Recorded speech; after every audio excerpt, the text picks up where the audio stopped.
ಸಮನಾಗುವುದೇನು?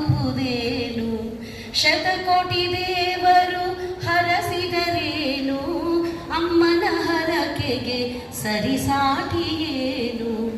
ತಾಯಿಗೆ ಆನಂದ ತಂದರೆ ಸಾಕು, ಬೇರೆ ಪೂಜೆ ಏತಕ್ಕೆ ಬೇಕು? ಅಮ್ಮ ನೀನು ನಮಗಾಗಿ 1000 ವರುಷ ಸುಖವಾಗಿ ಬಾಳಲೇಬೇಕು ಈ ಮನೆ ಬೆಳಕಾಗಿ. ಅಮ್ಮ ನೀನು ನಮಗಾಗಿ 1000 ವರುಷ ಸುಖವಾಗಿ ಬಾಳಲೇಬೇಕು ಈ ಮನೆ ಬೆಳಕಾಗಿ. ಅಮ್ಮ ನೀನು ನಮಗಾಗಿ 1000 ವರುಷ ಸುಖವಾಗಿ.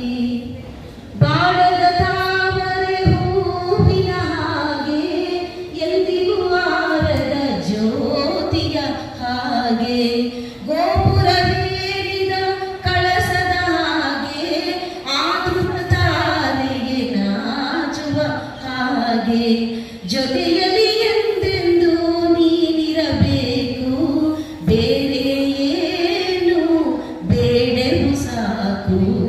ಅಮ್ಮ ನೀನು ನಮಗಾಗಿ 1000 ವರುಷ ಸುಖವಾಗಿ.